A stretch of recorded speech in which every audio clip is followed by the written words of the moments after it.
lots of background in, well, compliance in the sense of paperwork and filling everything out properly and that sort of thing. So this was kind of a natural step to come into this type of business. And so yes, I am the EDP and as well as CCO as of, I think, a couple of years ago as I took that over. So we have a strong administration team under us. Laura is kind of the head of that and has been with me for 15 years. I gauge it by the age of my children. I have 5 children, so. Wow. So I came along at the birth of the youngest one. So you know, we worked together obviously very well for a very long time, and this you know, we've worked through the kinks of an EMD and what it takes to run it and be compliant and all those things, and Laura's somewhat of a tyrant with that, so she's kind of the gatekeeper of making sure that things get done properly and whatnot. So yeah, so I'm really pleased and proud that we can present this, and I really think it's a valid, viable option for what Securities has made a little bit of a nightmare. So I'll give you a little short background of myself. I started in the financial industry by fluke a long time ago with a company called Prana Trust, and when the trust companies all went south, I went to work for Laurentian Bank for a short period of time, and then moved into a securities firm that was raising venture capital. So that is exempt market product long before exempt markets were around. And I worked there until I made the decision to become a stay-at-home mom.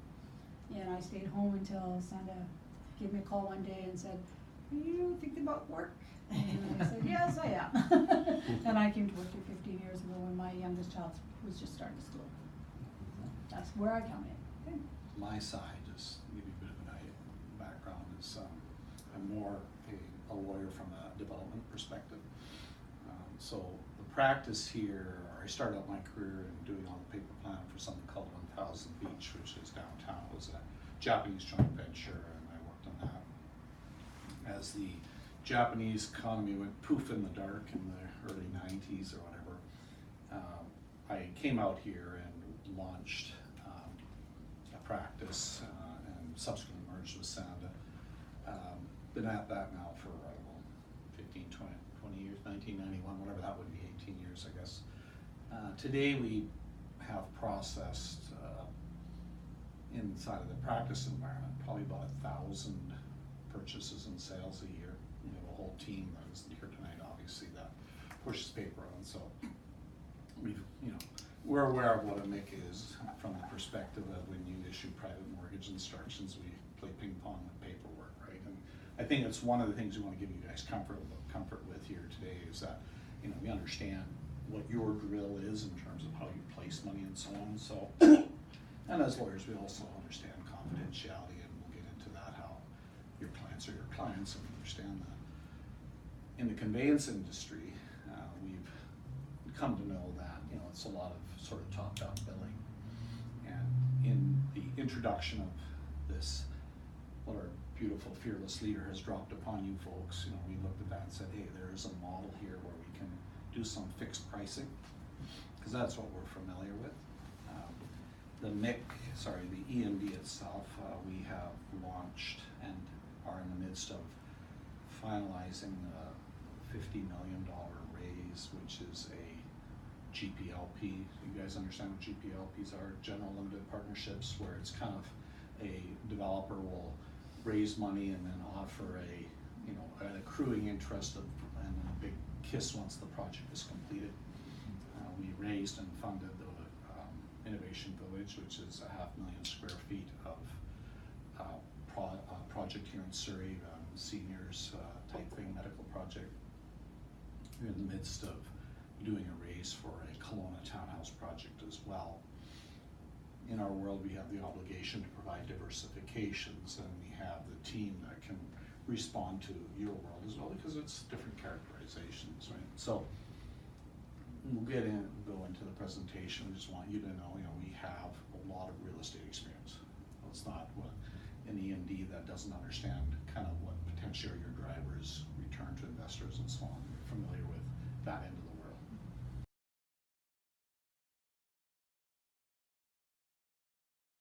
So this all started with the upcoming changes the changes that are coming and everybody's been faced with.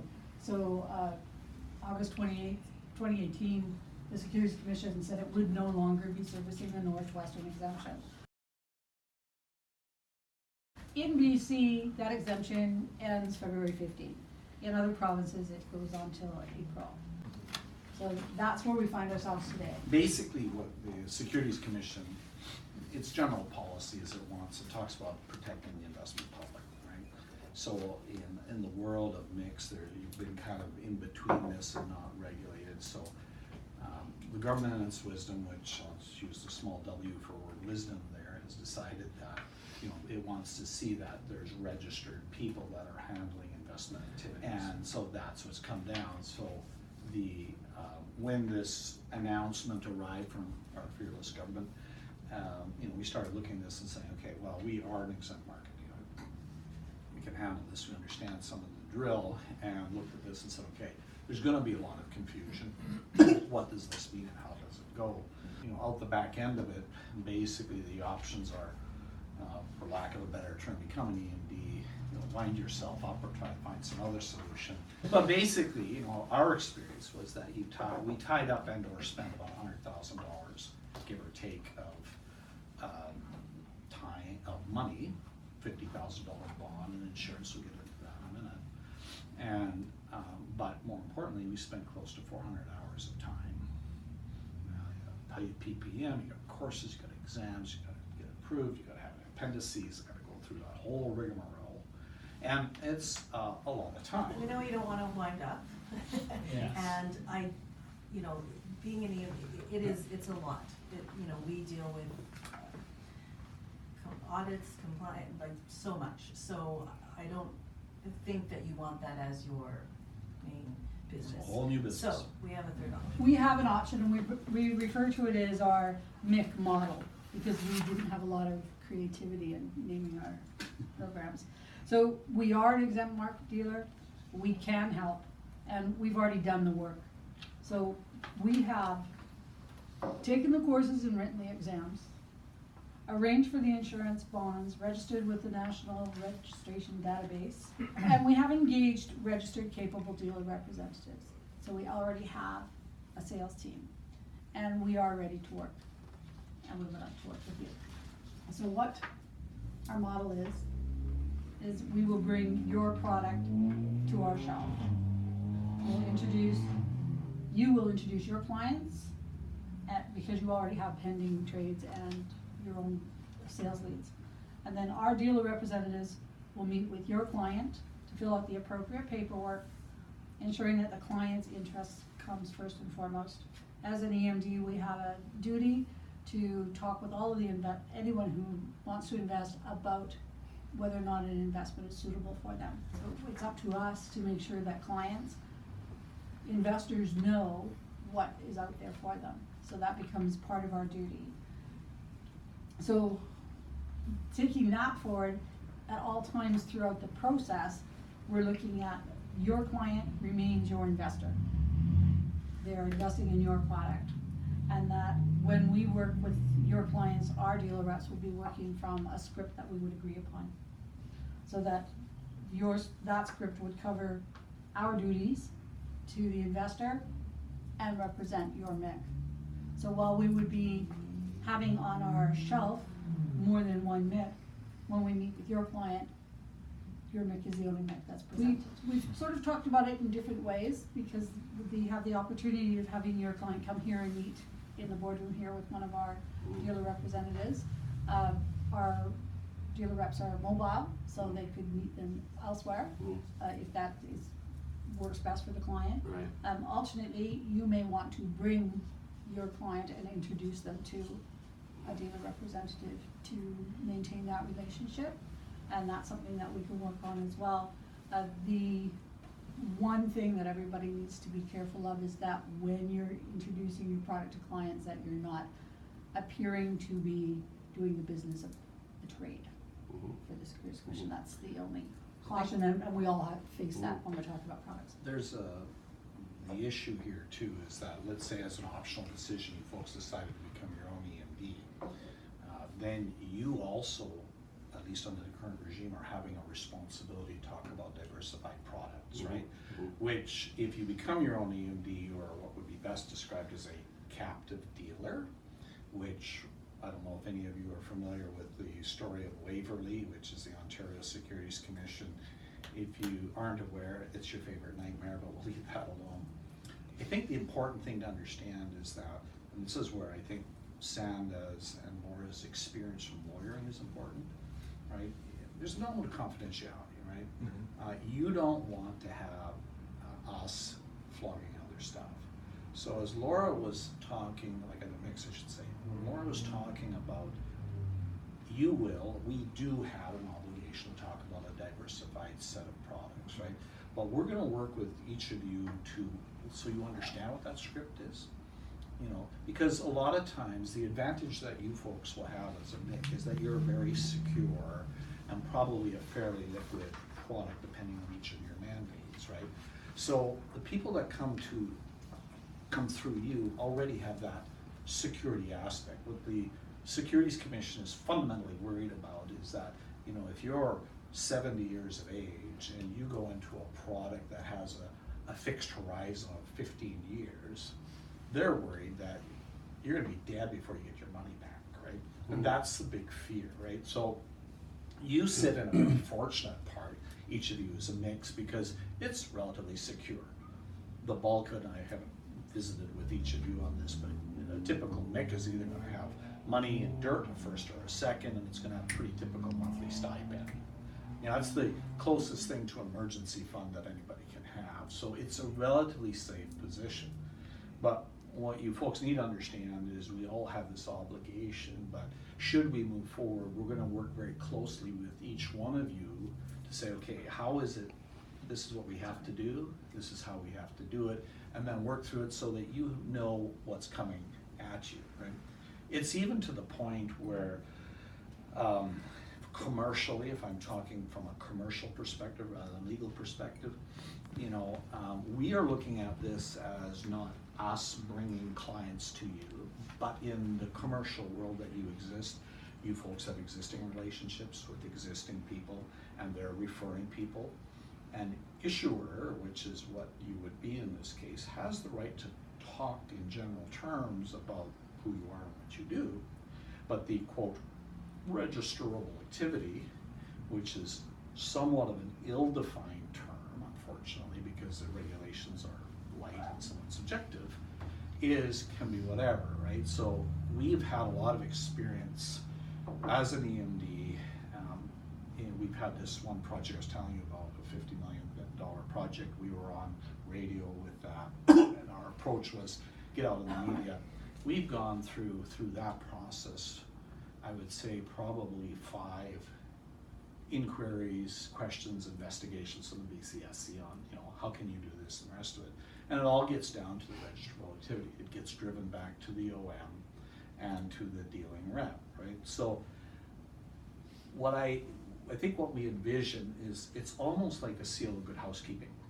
You know, you are such a credible MIC that you've been able to subject your offering memoranda to an independent vetting agency, and we basically come along not to interfere with your relationship, but basically to coordinate with you. So it's like, hey, you've got an extra level of good housekeeping, you know, stamp of good housekeeping on the paperwork, right? And we want to work very carefully with each one of you and separately with each one of you, so that you can come out of there knowing, okay, so, you know, you're going to saunter by and stand as a dealing rep. I mean, then you have that. We're looking to team up with you, not kind of haggle with this, and to work through a script, right? So that you have to have comfort with. The other thing that I think comes up here somewhere is your existing clientele. Right. We've had a lot of people that are, oh my God, you're gonna drop 3 letters of the alphabet in the middle of our relationship. Ah!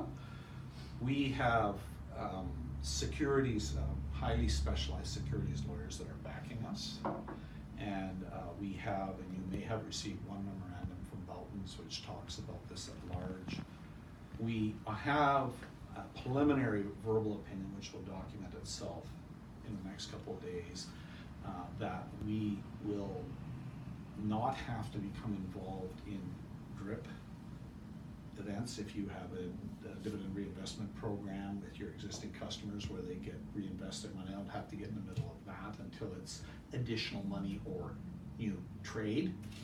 And correspondingly, and we move forward to a contract, I don't know, you have a MIC that maybe has, say, 200-300 people in it. We're not looking for you to, we can contract in such a fashion that those are your 300 customers.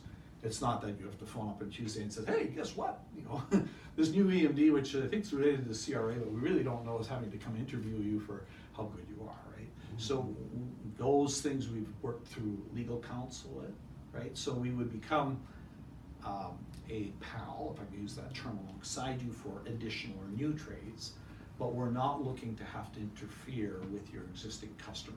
So we looked at that, and we've done a fair amount of market investigations, you know, talking to, like, we've got practice, probably law practice, I don't know, 200-300 realtors that we've dealt with, and, you know, just trying to get a sense of, okay, what are the concerns, right?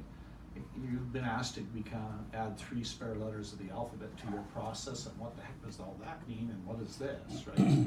So if we're gonna partner with you, we want to look at solving your problems before they start. And these are things that we've heard, oh my gosh, I've got 200 people in my MIC, do I have to introduce you to it, right?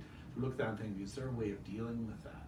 And based on our advice with legal counsel that we've had, which once it comes we can share it with you, we have a structured introduction. Because this is a, for lack of a better term, a violent uprooting of the business processes that you folks have gone through, right? And in that light, we're trying to figure out, okay, how can we make this look good for you and make it cost more effective for you? And based on where we have drips or something that we don't have to become involved with, and based on council's recommendation, we can develop a strategy. Should we go forward, we'll meet with you and talk to you about how we can deal with that and what the impacts or not are. In the world of EMDs, what I tell people is that there is no right and there is no wrong. There is no legal and there is no illegal. What the most important thing is, because this is a young industry, is to develop a defensible thought to how you're approaching things.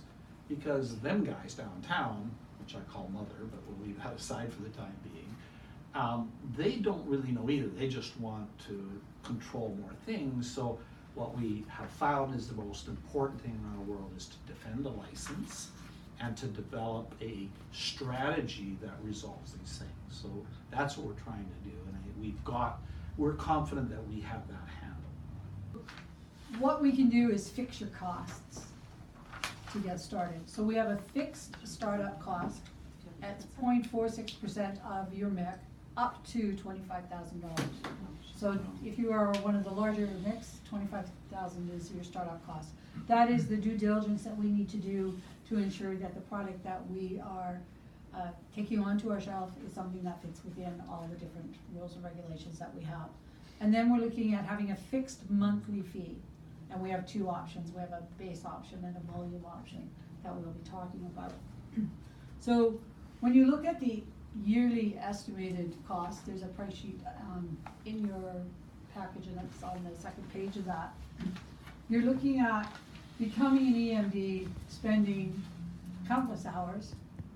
We estimate 400 plus, to do things like secure your capital allotment, which is the amount of funds that you have to keep in your account at all times when you're working as EMD, plus your deductibles and your insurance and all the other costs. We estimated at $77,000 to get started up. That's the one-time startup cost. So working with us, it's $25,000, and then if you base this on our lowest base model, which would be $12,000 a year, total cost in your first year would be $37,000, and right there we have a savings of $40,000. And fundamentally, our due diligence is we have to go through to make sure your paper plan complies with what's going on. And depending on your world, we are, our Baltons, our securities counsel, is adjunctly part of our review process, but we are gonna open that up for you to sit down with him if you want, you know, having looked at your paperwork and say, hey guys, this is what's good, bad, right, wrong, or indifferent, if such a thing is important. That we would offer as part of this package too, because our job with MOMI, the Securities Commission, is to make sure that all of the products on our shelf fit the needs that are intended, right? So our goal then is to open that up so that you have a sense of, oh, yes, we do or we don't, if it changes this or that. So when you look at, we talked about the first year, then you have to look at the years after. There are annual expenses that come up in running an EMD, renewing insurances and registrations with different groups, audits, financial audits, licensing, the NRD fees that are due and payable every year. So we estimate that that is about $21,000 if you have an EMD with one or maybe two deal reps. If you're an EMD and all that type of stuff, and are you complying with suitability, are you complying with diversification? And that's, we love that, it's just way too much fun doing it with MOMI, but maybe not. So with our model, those annual fees would be covered in the monthly fee. So you wouldn't be facing that. So that would be based on going with the base model of $1,000 a month. The first year you would save $9,000. And the reason we provided options on the different scenarios is that, you know, in certain cases, certain mix and I are older, established, and they don't do a lot of heavy volume. And then there's other people out there that say they want to be the McMaster of British Columbia, and they want to be aggressive and let's go, go, go, go, right? So we're trying to figure that out, because what, again, in our sort of discussion with friends in the community and so on, a lot of people are saying, oh my God, right? I don't know. I'm not sure what I want to do, but I don't want to tie up $100,000 and spend $500 before Christmas. So let's just park it here for a year and see, right? And see where the lay of the landscape is, right? So we're looking at this trying to think, okay, how can we support the young aggressive who wants to be the McMaster of the world, and then the more traditional Mick that maybe doesn't have a lot of trades, but has some, and the rest of it, right? So we're trying to figure it out. It's a discussion we can have and go forward to. So one of the things that we can offer you as well is, should you decide you wanted to make changes or offer a new product as we do, we could hook you up with people to help you develop that and offer some marketing program consultation processes. If we do what we do well, that allows you to do what you do well. And as it relates to the McManagers Association, we looked at this and said, hey, we've run a successful model. We're, I would say, probably have been in about the top 10 of conveyancing. We push $1.5 billion a year in trust volume, 1,000 plus transactions, and it's all standardized, bang, bang, bang, bang, bang, bang, right? So we know that world, and as you will know from a Mick handing out money point of view, a lawyer, he's basically your service professional, right? You give him dough, he does things, but he's not out there yakking about other things. So we understand that aspect of teamwork, right? And especially in this world where it's all over the place, yeah, exactly. You know, you do what you do and you do it well. And our job as lawyers was, and we know that as Capital Street. You want to know that if we have a relationship, that these guys will never hear from us about your people. Because we have to have a trusted relationship with each one and on that.